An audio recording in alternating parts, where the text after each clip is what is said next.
जय हिंद दोस्तों। आज हम आपको कक्षा 10 का द्विघात समीकरण जो चैप्टर है हमारा उस पर आधारित एक प्रश्न है और इस प्रश्न जो है बोर्ड एग्जाम में ज्यादा पूछे जाते हैं, तो इसको ये कंपटीशन में भी आ जाते हैं। इसको जरा ध्यान से समझिएगा।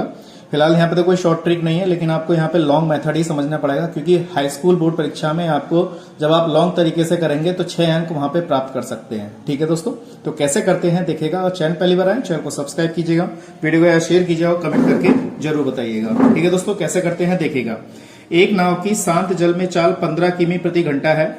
नाव को धारा की दिशा तथा धारा की विपरीत दिशा में 30 किमी जाने में और लौटने में कुल समय लगता है 4 घंटे 30 मिनट लगते हैं। धारा की चाल बताइए। तो धारा की चाल यहाँ पे ज्ञात करा रहा है, तो जिसकी जो चीज ज्ञात कराता है वो चीज हम यहाँ पे सबसे पहले मानते हैं। तो धारा की चाल ज्ञात करा रहा है, तो यहाँ पे हम सॉल्यूशन में हम क्या करेंगे, मानेंगे, माना जो चीज ज्ञात कराता है उसको मानते हैं। तो धारा की चाल ज्ञात कर रहे हैं, तो यहां लिख देंगे माना धारा की चाल।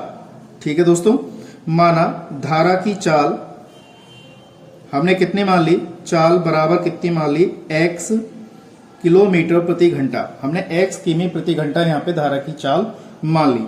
अब वो ये कह रहा है नाव, अब यहाँ पे चाल के बारे में बात कर रहा है और नाव के बारे में बात कर रहा है। तो नाव की चाल और धारा की दिशा में, धारा की विपरीत दिशा में बात हो रही है।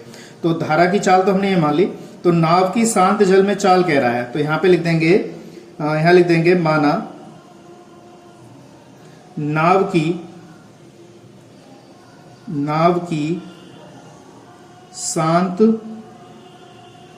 जल में चाल कितनी है, शांत जल में चाल कितनी है, 15 किलोमीटर प्रति घंटा हमारे पास चाल दे रखी है। तो नाव की दिशा में दे रखी है, नाव की शांत जल में चाल कितनी दे रखी है, 15 किलोमीटर प्रति घंटा।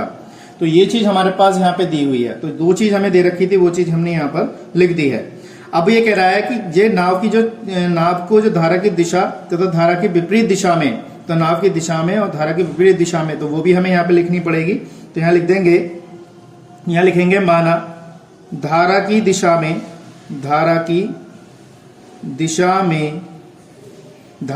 दिशा में नाव की चाल, यहां लिख देंगे नाव की चाल कितनी हो जाएगी हमारे पास, 15 प्लस एक्स। धारा की दिशा में 15 प्लस एक्स हो जाएगी और किलोमीटर प्रति घंटा हो जाएगी। ऐसी इसी प्रकार से लिख देंगे माना धारा की विपरीत दिशा में, क्योंकि विपरीत दिशा की भी बात कर रहा है, विपरीत दिशा में नाव की चाल कितनी हो जाएगी, 15 माइनस एक्स किलोमीटर प्रति घंटा। तो यहाँ पे हमने दोनों लिख दिया, धारा की दिशा में नाव की चाल और धारा की विपरीत दिशा में नाव की चाल कितनी होगी, 15 प्लस एक्स और 15 माइनस एक्स हो गई। अब इसी प्रकार से वो ये कह रहा है कि जब दोनों चल रहे हैं तो उसे लौटने में 4 घंटे 30 मिनट समय लगता है। तो इतना हमें यहाँ पे समय लग रहा है और दूरी कितनी चल रही है हमारी, 30 किमी का समय लग रहा है। तो यहाँ पे लिख देंगे धारा की दिशा तथा विपरीत दिशा, कौन सी दिशा, विपरीत दिशा, दिशा भी धारा की दिशा भी और धारा की विपरीत दिशा में भी, दिशा में तय की गई दूरी, यहां लिख देंगे तय की गई दूरी कितनी हमारे पास, की गई दूरी कितनी हमारे पास, 30 किमी है। तो 30 किमी हमें यहाँ पे दे रखी है, 30 किमी दूरी दे रखी है, तो 30 किमी को हमने यहाँ पर लिख दिया है। ठीक है, इस दूरी को तय करने में कितना समय लग रहा है, 4 घंटे 30 मिनट का समय लगता है। तो कुल समय यहां लिख सकते हैं, कुल समय हमारे पास कितना है, 4 घंटा और 30 मिनट का समय लग रहा है, 30 मिनट का समय। तो इसको हम कैसे लिखेंगे, 4, यहाँ पे कितना घंटे का समय लग रहा है, तो इसको हम लिखने का तरीका मैं यहाँ पे बता रहा हूँ, ध्यान से समझिएगा। तो देखिए दोस्तों, 4 घंटे हैं तो 1 घंटा है, तो इसको मिनट में है, तो इसको भी हम कहाँ में बदलेंगे, घंटे में बदल लेंगे। तो इसको हमने क्या किया, इसको लिखा 30 और बटे मिनट को भी मैंने इसमें घंटे में बदल दिया, ऐसे 60 से भाग कर दिया। तो 30 ही कम 30, 30 दूनी 60, तो कितना आ गया, 4 प्लस 1/2। इसके बाद हमने इसको यहाँ पे एलसीएम ले लेंगे, तो कितना आएगा, 4 दूनी 8 और 1 9, तो 9/2। इतना हमें यहाँ पे क्या लगा, समय लगा है, इतने घंटा हमें यहाँ पर समय लगा जाने में। तो घंटे में हमने इसे चेंज कर लिया। देखिए यहाँ पर बहुत ही आसान तरीके से मैंने सिखाया है, 4 घंटे प्लस 30 मिनट दिया है, तो 4 प्लस 30/60, तो 1/2, तो 4 दूनी 8, 1/9, तो 4 दूनी 8 और 1 9, 9/2 हो गया। तो इतना घंटा हमारे पास समय लगा। तो इसके बाद वो ये कह रहा है कि इसको समय जो इतना लगा है कितना समय लग रहा है, तो यहां लिख देंगे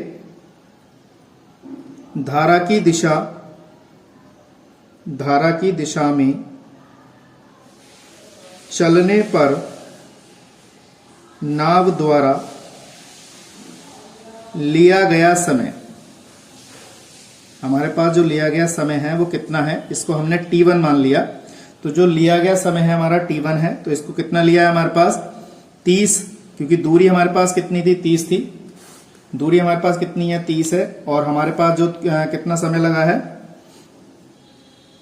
ये हो जाएगा धारा की दिशा में 15 + x, धारा की यहाँ पे लिखा है ना, धारा की दिशा में चलने पर नाव द्वारा लिया गया समय। फॉर्मूला होता है चाल बराबर दूरी बटे समय, तो हमने समय निकाल लिया, तो दूरी बटे यहाँ पे कितनी हो जाएगी चाल। तो धारा की दिशा में चाल 15 + x है, और इसी प्रकार से लिख देंगे धारा की विपरीत दिशा में, तो कितना हो जाएगा, यहाँ लिखेंगे धारा की विपरीत दिशा में, धारा की विपरीत दिशा में चलने पर नाव द्वारा लिया गया समय। यहाँ पे हमने इसको t2 मान लिया, तो यहाँ पे कितना है, पूरी दूरी तो कितनी है 30 है, और विपरीत दिशा में 15 - x था हमारे पास। ठीक है, अब टोटल समय कितना लग रहा है, इतना समय लग रहा है 9/2, तो ये हमारा t1 है, ये t2, तो कुल समय लगा t1 + t2 = t, ऐसे हमने एक समीकरण मान ली।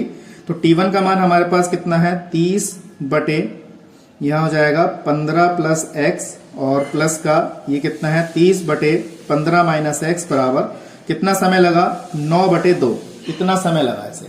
बस इसको सॉल्व करते हैं, तो कैसे करते हैं देखिएगा। हमने यहां से क्या किया, 30 कॉमन निकाल लिया, तो 1/, कितना बचा 15 + x प्लस के 1/15 - x बराबर 9/2, इस तरीके से लिखा। अब इसमें आप एलसीएम ले लीजिए, कितना एलसीएम आ जाएगा, तो 15 + का x और 15 - का x, ये समय आ जाएगा, और 9/2 हो जाएगा। ये कट गया, तो यहाँ पे बचा 15 - x, और ये कट गया, तो हमारे पास आ जाएगा 15 + का x, तो x से x हमारा कैंसिल हो गया। इसके बाद हमारे पास बचेगा 30 ब्रैकेट में 15 क्या हो गया 30 हो गया। ये हो जाएगा a + b a - b, यानी कि 15 का वर्ग 225 माइनस के x² बराबर 9/2, इस तरीके से हमने इसे यहाँ पे लिख दिया। ठीक है दोस्तों, इसकी और इसकी गुणा कर दीजिए, कितना आ जाएगा 900 अपॉन में 225 माइनस x² बराबर 9/2, इस तरीके से हमने यहाँ पे लिख लिया। अब इसको यहाँ पे सॉल्व कर लेते हैं। कितना है, क्रॉस मल्टीपल कर लीजिए, ठीक है, या फिर इसे काट दो, ये कट जाएगा 100 बार, तो इसकी गुणा इससे कर लो, कितना आ जाएगा 200 और 225 माइनस x², इस तरीके से हमने इसे लिख लिया। ठीक, इसको इधर ले आओ, 200 माइनस 225 बराबर -x², माइनस के 25 बराबर -x² कैंसिल, x² बराबर 25, तो x बराबर प्लस माइनस के, ये आ गया हमारे पास 5 आ गया। तो इतनी हमारी क्या है, धारा की चाल है। तो धारा की चाल हमारी कितनी है, प्लस माइनस में इतनी।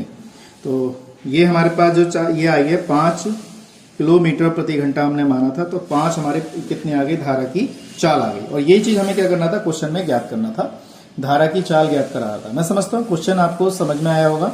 मैंने फुल डिटेल से पूरी जानकारी यहाँ पर दी है, स्टेप बाय स्टेप समझाया है, अच्छी तरह आपको समझ में आ गया होगा। इसी क्रम में अगर चैनल पहली बार आए, चैनल को सब्सक्राइब जरूर करें, वीडियो का शेयर जरूर करें और कमेंट करके जरूर बताएं। ठीक है दोस्तों, तो आज के लिए इतना ही, नेक्स्ट वीडियो में मिलते हैं ऐसे इंटरेस्टिंग क्वेश्चनों के साथ। जय हिंद, जय भारत।